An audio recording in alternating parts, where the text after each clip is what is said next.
I feel much honored to be here today to share the importance of learner-centered education and the true impact it can make on individuals just like myself. I want to thank you all for coming out to a convening, as it makes me very emotional seeing so many educators working for such a needed change in education to better so many students' lives. So thank you for being here. I'm getting emotional, sorry. Let me start by just assuming that some of you, or maybe all of you, have felt trapped, given up on, or maybe defeated one time or another in your lives. For some of you, it could have been a job, a marriage, a sport, or a friendship. Well, I have felt trapped. I have felt given up on, and I have felt defeated in the traditional education system. And because of this, it led me to become a very rebellious and misbehaved student.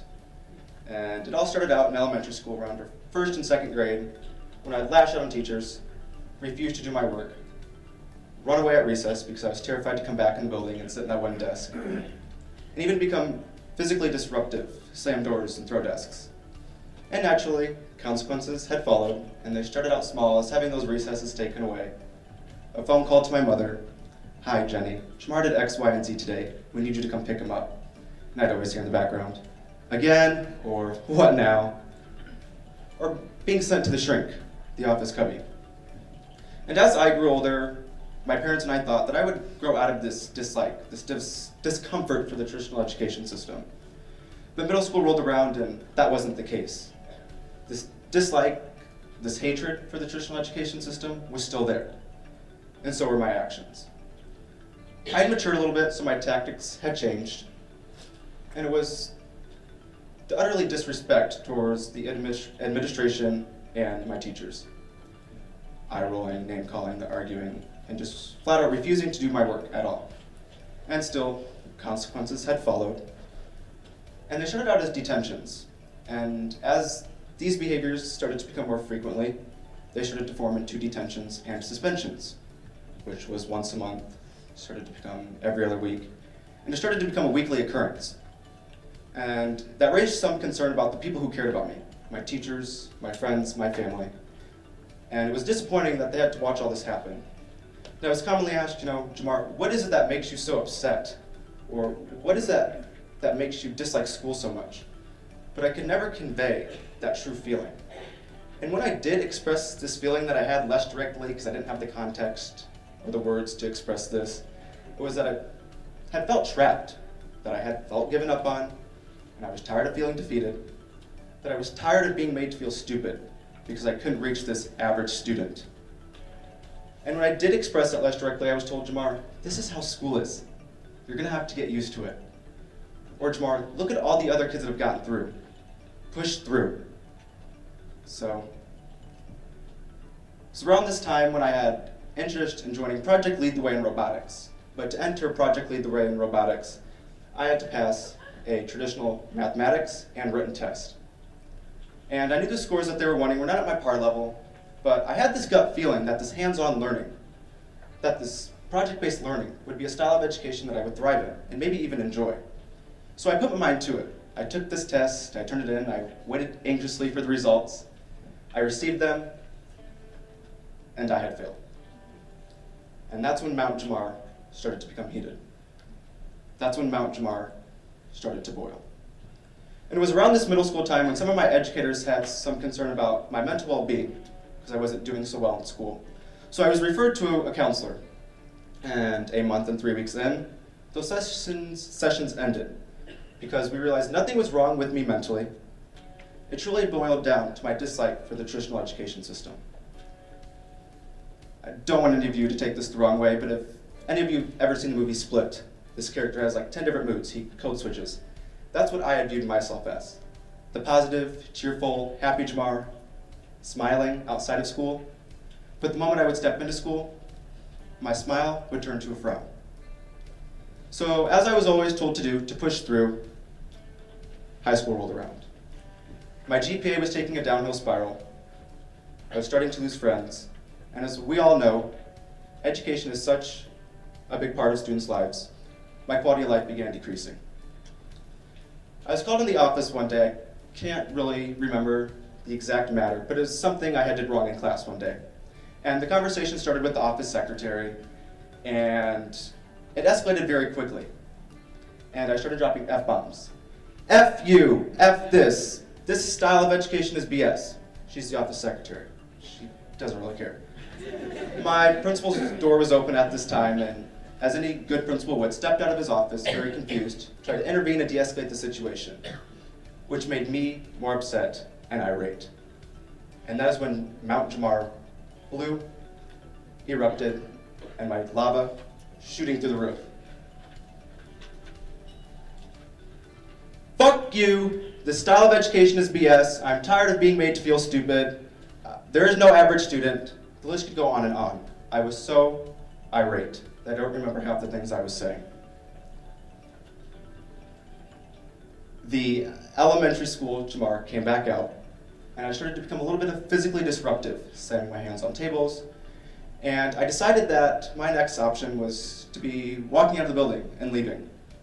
And my principal, most likely concerned about my well-being, and very well likely concerned about, others' well-being at this point, tried to get me back into the office, and I was refusing. And I was told, Jemar, if you don't come back in, the police are going to be called. And me being the hard-headed individual I was, continued to march down that hallway with my head up high, thinking I was untouchable and invisible. It was about 45 seconds later that I heard a couple footsteps, and I looked back, and I'm being tugged by my shoulder, and it's a police officer. And we're pulling a quick U-turn back down to that high school office. At this point, I know I'm in even more trouble, and I become more irate. And as I'm yelling and screaming, I hear him say, Jemar, you cannot come back until next Monday. And I'm like, great, I just got granted a 7-day vacation. So through all this, I was then escorted out of the school by the police officer to meet my mother, and was told I could not come back on campus unless I was with them and there to talk about our next options. This Monday rolls around, I'm being dragged by my parents to this meeting. I don't want to go because I don't know what these next options are. I get into this meeting with my principal and a few other associates, and I quickly realize that he was relating to me. He was starting to understand that when Mount Jemar blew, that I was crying out for help. Through all the years of being told to push through, I disrespected a teacher here and there, argued, refused to do my work, acted out, which led to a consequence, but I never truly let out the true feelings. He understood that I was tired of being made to feel stupid. He understood that I was tired of feeling trapped, given up on, and defeated. And so he started to put his trust in me when I felt I should have no trust, and started to give me options when I felt I should have no options. And those options were to go to Delta, the alternative high school in Cedar Rapids, where I'd be surrounding myself with individuals who have conflicting issues outside of school, social, emotional, physical abuse, drug and alcohol neglect, which interfere with their everyday lives in school. I and my parents knew that wasn't the place for me, so that was immediately shut down. Option 2 was to continue to push through, and everyone at that table, including my principal, kind of sat there and giggled, because looking where pushing through had gotten us. And option 3, to go to a learning environment that does not create robots. To go to a learning environment where there is no average student. To go to a learning environment that develops students to become makers, designers, storytellers, and social entrepreneurs by creating curriculum with businesses, nonprofits, and government entities. He started to tell me a little bit more that this is passion-driven, that I would be immersed out in my community. I started to scratch my head. I got a little confused on why he was putting his trust in me to go to this learning environment where I'd be in my community solving real-world problems and interacting with business professionals. So I'm sitting here happy as ever that he's giving me an option other than sitting in this wood desk and this how I want to explain it without bashing the traditional education system. But so I ended up joining Iowa Big my sophomore year, and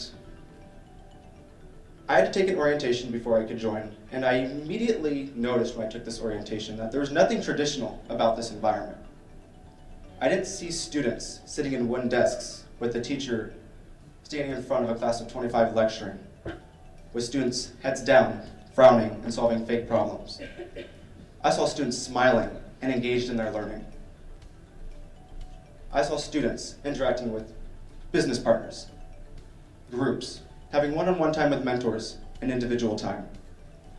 Took a tour down into our makerspace where I saw students designing clothing in an aquaponics center with the board of what they were doing, their hands-on work, to their core academic standards of literature, mathematics, and science. And I'm sitting here thinking, this is what I wanted. This is what my gut has been telling me that I have needed. Joined Iowa Big, and the team knew that my passions were aligned with architecture and interior design. And they came to me and said, you know, Jemar, we're looking at building out a new space on the lower level of this building. How would you like to have the opportunity to design this space? I was like, heck yeah. I get to use my passions to drive my learning. I'm not sitting in a wooden desk for my literature class. Why not? But I did not just draw this floor plan and say, this is what I've learned, build it. I did intense customer discovery of what my peers, mentors, and the community thought would be beneficial in this learner-centered environment. I then took this data I collected and started to freehand draw some floor plans. I then had to take it a step further and had to learn the fundamentals of drafting and SketchUp, where I compiled some of my best architectural designs in a 3D SketchUp, and then incorporated all the research I had done all year long on the psychology of learning, makerspaces, open offices, psychology of architecture, and much, much more. That made my final architectural design, where I then presented it to the building owner and building manager, where my design was then selected and fully implemented. And at the age of 16 and 17, seeing your real architectural design that was once on paper, then a computer screen, and now a literal environment where my peers, my educators, and my community interact at every day has been a dream come true. It was around this time when I started to put the pieces together that I felt that I had always known, but I felt that the traditional system was coming after me. Because looking back, I had a D in literature, but I was able to use my passions to drive my learning, and I created this real architectural design while getting literature credit. Since joining Iowa Big, I've worked on a mass majority of projects, from the one I've just shared with you, to working with the City of Cedar Rapids and the Iowa State Design Lab on redesigning a farm zoo in Cedar Rapids called Old McDonald's Farm. Even poked some of my poetic and journalistic skills with working with the Gazette Company, our newspaper publishing company, on creating a magazine that stomps negativity, celebrates positivity, nostalgia, and diversity. Even worked with the City of Cedar Rapids Civil Rights Commission on creating a 3D travel board of all the civil rights history in Cedar Rapids. That was some very intense research on going into our historical museums. And most recently, traveling this nation, sharing the importance of learner-centered education, attending trainings, conferences, and sharing my story. I've had the opportunity to create an initiative called EveryVision, which started out as an Iowa Big project with my team here, but it's grown larger than us. And I'm proud to say that with the skills and the learning environment I am in, I am able to now call myself the founder of EveryVision, a student-led organization. And again, at the age of 17 and 18, never would have thought that was possible.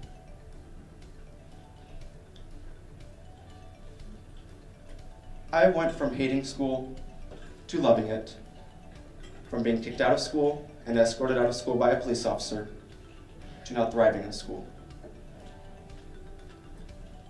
I don't want you guys taking nothing away from the speech today.